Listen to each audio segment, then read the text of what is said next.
was embarrassing. It was real embarrassing. It was embarrassing for everybody in the show, embarrassing for everybody who makes the show, and perhaps worst of all, embarrassing for all of us who have, up to this point, enjoyed the show, supported, and defended it. But I really want to underscore, genuinely enjoyed it.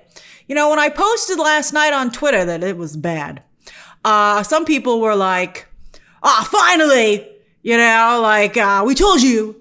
And it's like, I still stand by liking the beginning of this show. It's just, the bottom just totally fell out of it this episode. And I have a detailed breakdown of all this. It's largely writing issues. And I know that some people will be like, I said the writing was awful the whole time. I don't agree. I thought the writing felt like it was going somewhere. This to me seems unique to this episode. However, it's so bad, it's like game over for the show. Certainly for Saul. So bye, Saul, you know? And with just, you know, and it's just one episode left. It's clearly not going to be wrapped up. Forget in a satisfactory way. It's not going to be wrapped up probably in a way that even, you know, at least makes sense. And, it's bad.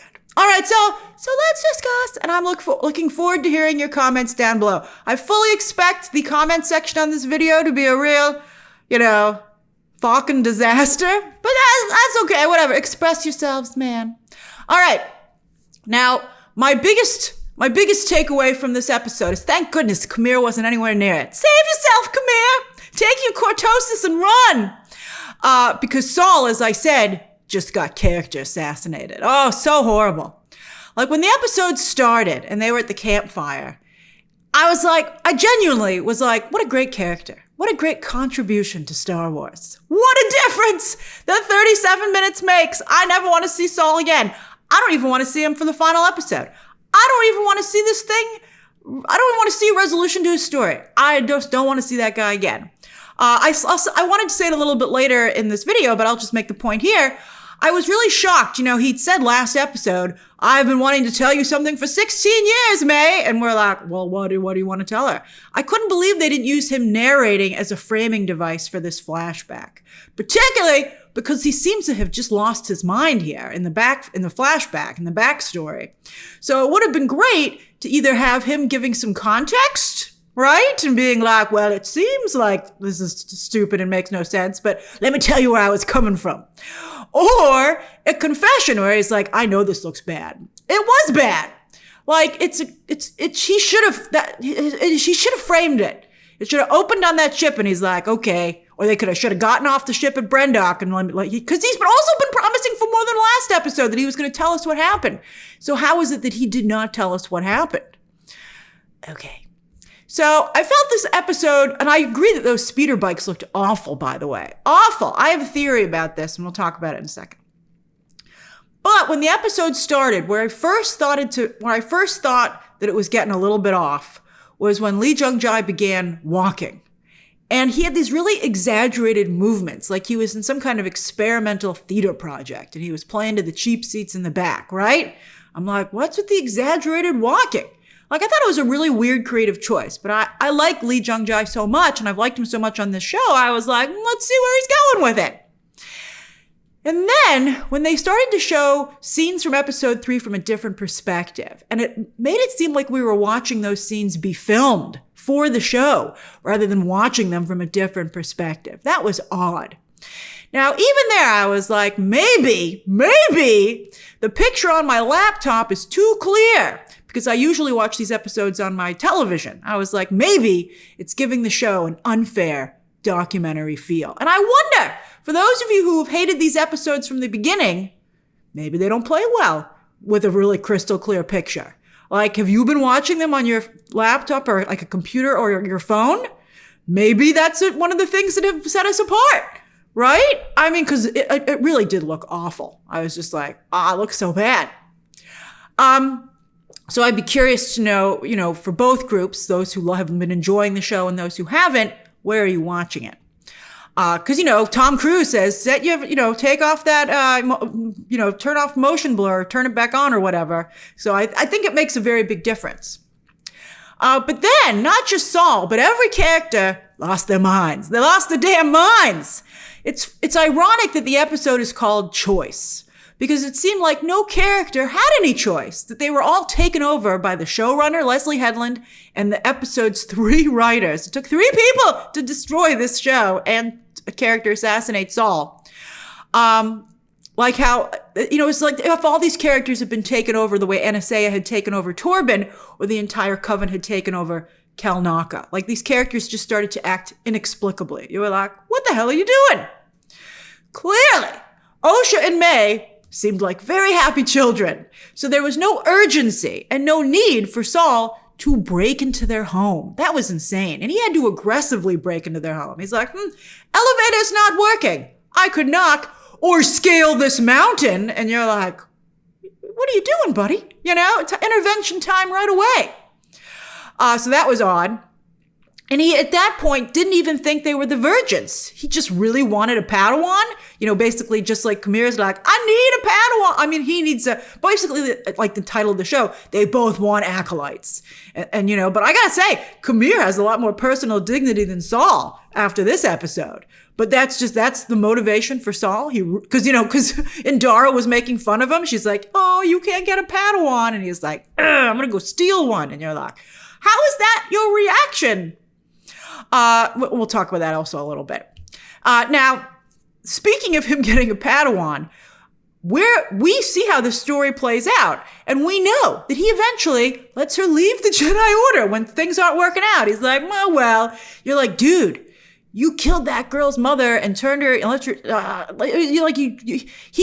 he put her in such a bad position, Osha. And then when it's like, we're not working out, he's like, okay, bye. And Osha just basically floated adrift in life with no purpose and with no family, all because of Saul. Like, it's crazy that he would fight so hard to get her, to get this Padawan. And then when it didn't work out, he was like, oh, well, okay, bye. That's just so weird. Also, he couldn't tell the difference between Osha and Mae. That was shocking. You were like, what are you trying to do to Saul? Like, he's like just a total idiot. He wanted a Padawan so badly, in fact, that he was willing to kill their mother. I mean, again, it was so nonsensical. It made it seem like you couldn't even understand what you were watching. Like, it's not like, oh, that was an unfortunate choice on his part or decision. And you're just like, you've just lost your damn mind. I don't even know what I'm watching. Torbin also, by the way, was so homesick that he was willing to steal children away from their family if it got him to go home. Dude, just ask to be reassigned. I mean, that was just insane that was his motivation. He's like, I'm sick of picking up berries. And you're like, then go home. I mean, I've never seen, like, maybe being a Jedi sometimes isn't for everyone, even if you've been accepted into the Order. And there's no shame in that. Like, how did Torbin even become a Jedi in the first place? I mean, sure, not every Jedi is going to be an Obi-Wan, right? But there is an intense selection and training process. And you think they would have earlier on said, he's not Jedi material. Because he's not even hiding that he's not Jedi material. I mean, you spend 2 minutes with him and you're like, how'd you get accepted? Maybe he's like a Nepo baby of Jedis. Although they can't have, maybe he's like someone's nephew or, for instance, he's so not into it that he took Mae's blood through her shirt. I was like, that's not even sanitary, man. Like, what the hell's wrong with you? And it's his master Indara's responsibility, by the way, to realize when he's going to become a liability. She's like, he'll get the hang of it eventually. I'm like, he's a ticking time bomb. Send him home, Indara. I've heard some make the counterpoint that this episode is actually a commentary on missionaries, going to other cultures and trying to impose their own ideals on it. And that could have been interesting commentary. But here's a huge glaring problem with that. The Jedi aren't set up as missionaries in this episode. They're on Brendok on a scientific mission. So that makes it really weird that they want to save the twins, especially because they didn't even know when they first started to investigate the twins, that they were the virgins. So it's not any of the Jedi's business. The Jedi should have called Space Child Services and said, you might want to do a wellness check.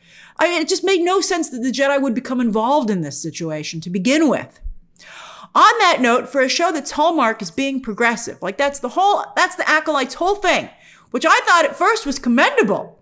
Now though, why would a progressive show not just make missionaries evil, but even more so make social workers, depict them as inept and dangerous? What a dangerous, weird choice for this show. Because at first, it seemed like they were making social workers seem heroic, which I thought was really a noteworthy and forward-thinking thing to do. I was like, what a great take. How great is that? And then it's like, what are you guys doing? You know, it's like the show turned on itself. It was very bizarre. Because neither side acted heroic. So, I mean, you can't say that it's advocating for either side. I mean, you might be like, well, that's the lesson, Grace. There are no heroes here. And you're like, but no one's even acting rationally. They've just all gone insane.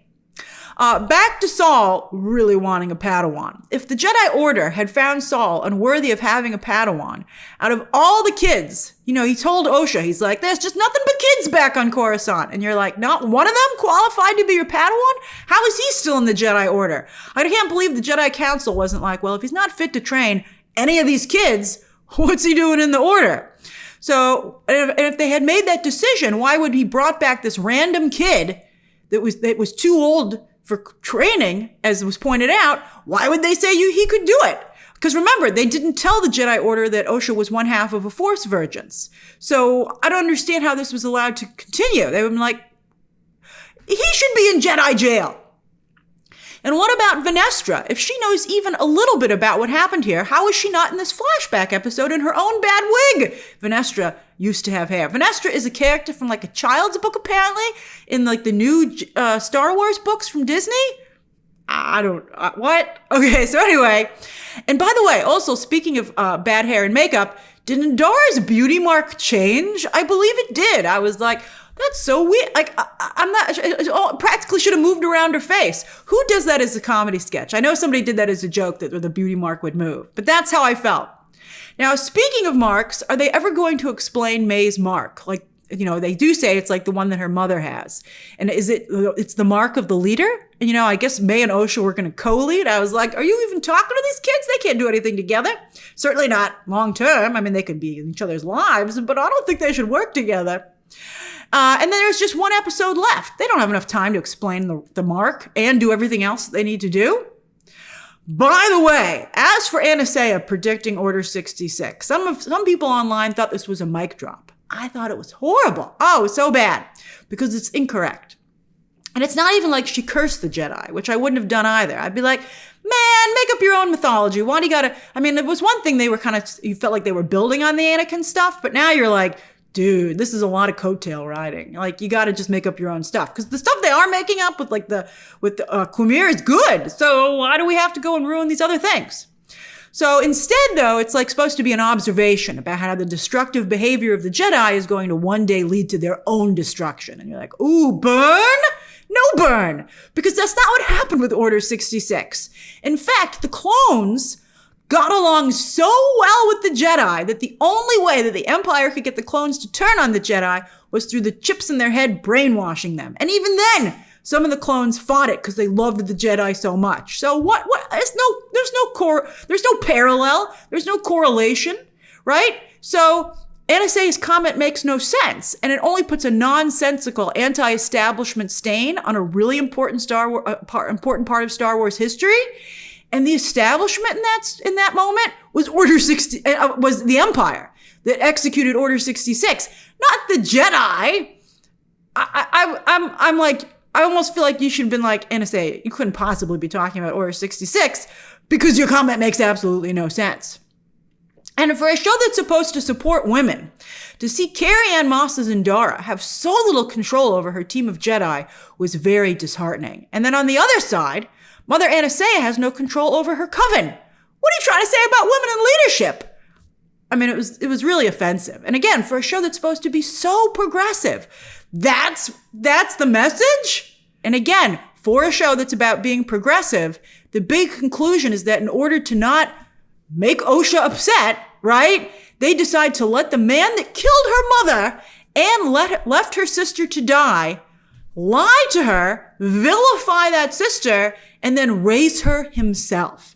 This is like those crazy stories you hear on social media, like someone posted on Reddit, am I the Jedi asshole? And you're like, that can't be true. You must have made that up because that's just too stupid. But like, that's how insane it is. Now, I saw some people saying, well, what was Saul to do? He couldn't hold up both ends of the bridge, the collapsing bridge. He had to choose one of the twins. And I saw some other people counter, I believe correctly, that why did he have to hold the bridge up? Why didn't he just hold up these two little kids? I mean, that would be much easier to do. And he already held up Osha earlier in the show when she almost fell. Maybe he learned his lesson. He was like, that would have been, at least it would have been really like crazy, but at least it would have made sense where he was like, I learned back then. Hold the person up, not what they're standing on. And you're like, well, at least you've grown, Saul. And then they had a pop song over the end credits, and it was like some James Bond Acolyte theme song, like about the power of two, which, by the way, they've never shown the power of these two. I mean, except for, I guess, the fact they made Brendok blossom. You're like, what can you guys do? And they're like, so far we've shown you absolutely nothing, but we're going to sing a song about it. And you're like, what? Like, that's so weird. We still don't even know how they were even created. And to be honest, at this point, I don't care. I'm like, I'm done with this story, right? So let's just, all I want for the final episode is to save Kamir. Save Kamir, send him on his way, get him out of here. I don't think they should renew the Acolyte for season 2. I think they should make Kamir season 1. That's what I want. I mean, hopefully if they don't ruin him and with the one episode left. Like, what are you going to do, Kamir? Kamir, just run now. All we really learned was that Brendok was lifeless and barren before the Coven brought the twins there or created them on the actual planet, which allowed the planet to flourish, right? But how would only the Jedi have noticed this? I mean, I know it's even longer ago in a galaxy far, far away, but it's still a very advanced society. You think that number of civilizations would be like, hey, what just happened on Brendok, man? I mean, who would just leave an entire planet? I guess it's a very big galaxy, but it just seems odd to me that nobody else would have noticed that. How would Osha and Mae on the planet not have been like, hey, did you notice it's getting a lot more lush around here? Right? Unless the planet fully blossomed like the moment they were conceived, just like pop, So I don't think that happened. I think it would make more sense that as the twins grew, the planet, the life forces on the planet would grow. And I did like that tree was like very like representative of them. Like it was their tree, literally. And I was like, oh, that's kind of cool, right? But then you think they would be like, this tree sure does seem particularly special to us. Let's go hang out over here and see if we can make another one grow. And why wasn't it twin trees? All right, so that would have been cooler. That would have made more sense. And then once Osha and Mae were reunited on this show, wouldn't that have created something in the environment? Wouldn't like a little branch go pop, Like if they're that strong, if a Force Vergence has that kind of effect, when they came together, shouldn't something have happened besides them just being like, oh my God, are you still alive? No way. Like something should have happened. It's very sloppy writing also that part of why the Jedi wanted to maybe split them up in the first place was because the Force Vergence was so powerful. They're like, they can't stay together. Look at the good they're doing for the environment. They're like, you guys want to go on a traveling show and just fix planets? That sounds like a nice thing to do. With the story as it is, Saul's actions, as I said, are so awful, so unhinged, that I don't think anyone would possibly want him to stick around. Even as a Sith, I told you I wanted Saul to go to the dark side. I said I thought that would be very interesting. Even a Sith would be like, damn, get away from me. Like, it's just so horrible. And again, I mean, they're like, you don't even have like some crazy plan. You're just a jerk. And ironically, he's the last of the 4 standing. Even though the rest of them, I don't think really did anything that bad. Maybe Indara did because she agreed to cover it up and she gave Osha to Saul. At the very least, she should have drawn the line there. She should have been like, you can't keep this kid after what you did to it. No way. I shall raise it. Cause Torbin's a horrible Padawan. Indara should have taken Osha. Because that was pretty bad. And I guess she did kill the entire Coven as well. And we'll talk about that more in a moment. But that was also ridiculous. But what did Torbin do? I thought it must have been so awful that he willingly drank that poison. I think Torbin just really did not like being a Jedi. He was like, it turns out it's not the planet that I'm on, but I just don't like being a Jedi. I'm like, dude, quit. Just quit. So, like, all he's really guilty of being a whiny little bitch. Like, basically Tom and Baratheon in space. I'm like, boy, he only has one mode as an actor. And what about Kelnacca? Why did he banish himself? I mean, he had no guilt over that. He was taken over by a coven of witches, and yeah, he attacked his fellow Jedi, but he didn't kill anybody. Get over it, buddy. Like, he gave Torbin a cool scar. I'd be like, well, you don't know it, but Torbin's going to lose most of his hair, and he needs that scar. I don't know why Torbin just didn't shave his head like many guys do, or cut it down to make it shorter like Jason Statham. You're like, dude, if your hairline's going, you know you're supposed to have it cut closer or get rid of it, and you have a really cool bitchin' scar. Like, I think Kelnacca did you a favor. I think it only helps your personality. So that's how I felt. And at least the Kelnacca attack gave us the two only cool moments in the episode, both with Jedi going airborne. Saul's maneuver here, I was like, that's cool. Too bad he's weird and horrible. And then Indara here, where she seemed kind of Trinity-like. What a waste of Carrie-Anne Moss. Ugh. But I thought it would be cool to see a rogue group of Jedi drawn to the dark side. One of you had guessed that maybe they were the 4 horsemen of the Sith, you know? I thought that was a great idea. But the dark side seemed to have absolutely nothing to do with what went down on Brendok. It just was stupidity and unprofessionalism. And it was sad. It was sad to see the Jedi here. Some people have said they didn't like the way the Jedi were depicted here. A number of us were like, not everybody's going to be, clear-cut good and evil. And it makes sense that the Jedi would have, different levels in the membership. Like it's more realistic. It's more organic. It's more interesting. But I got to tell you, in this episode, they didn't seem like Jedi at all. Jedi in name only. Like, what about all the work that was done at the beginning of the show, which again, I loved, to establish the Jedi's defensive style of fighting, and that they tried not to engage in conflict. Like that was always a last resort.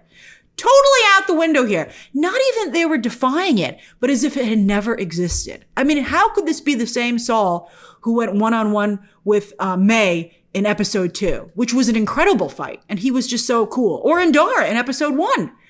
I mean, you might be like, well, this was 16 years later. They became totally different people?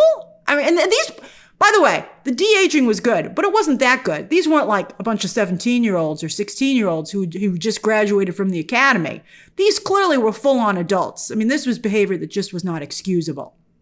I don't even think it would be excusable for older teenagers. I mean, really anybody. I think that behavior was inexcusable.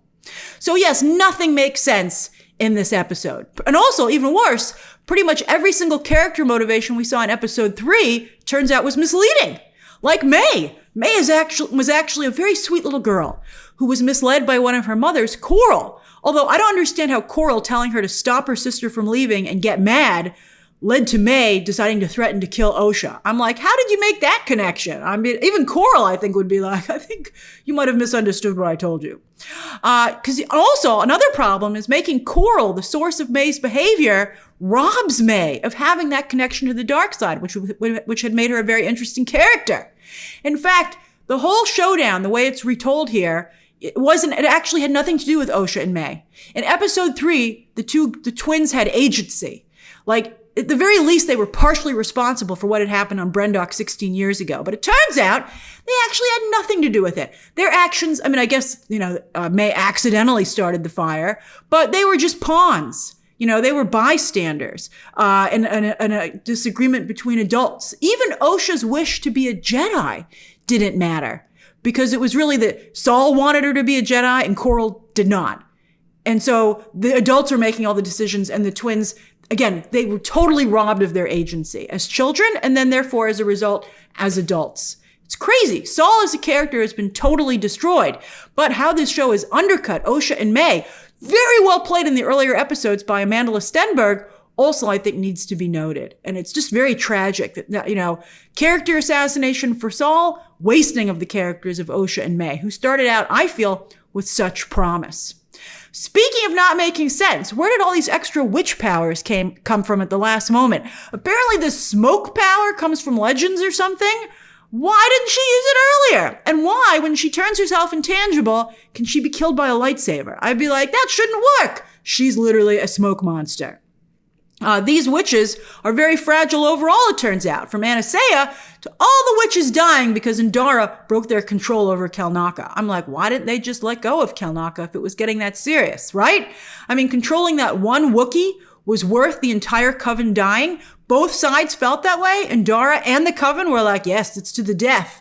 It's like it's a consequence that wasn't equal to the action in the first place. It was really bizarre.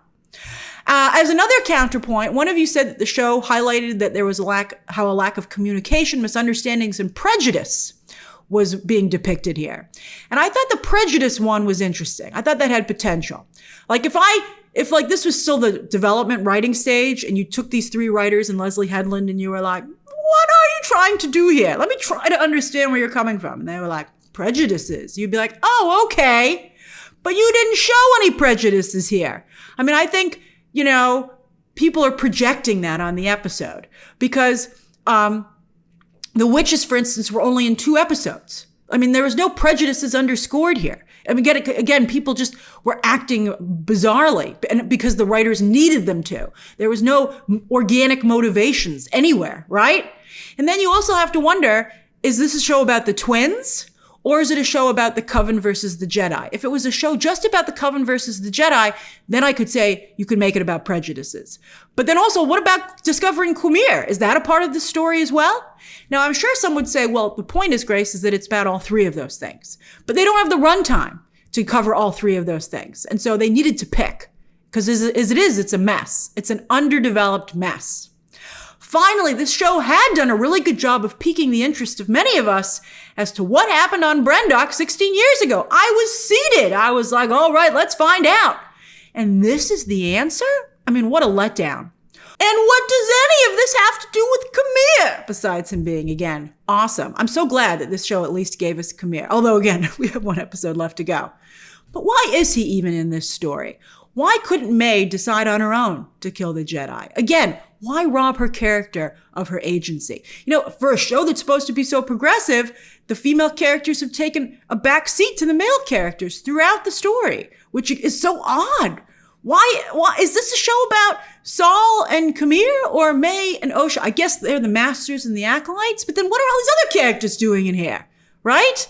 I mean, again, they don't have the time for all this stuff. I guess they always feel like, oh, that'll be in a further season, but you can't do that. It doesn't work. It just doesn't work. Clearly, no one's been able to make it work. What's the definition of crazy? You try the same thing again and again and expect a different result.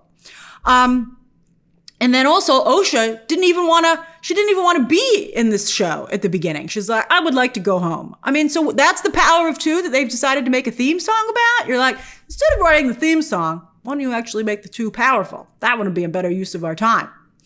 At this point, I have pretty much no faith that this story can be wrapped up in the 1 remaining episode, especially because it's probably going to be about 35 minutes.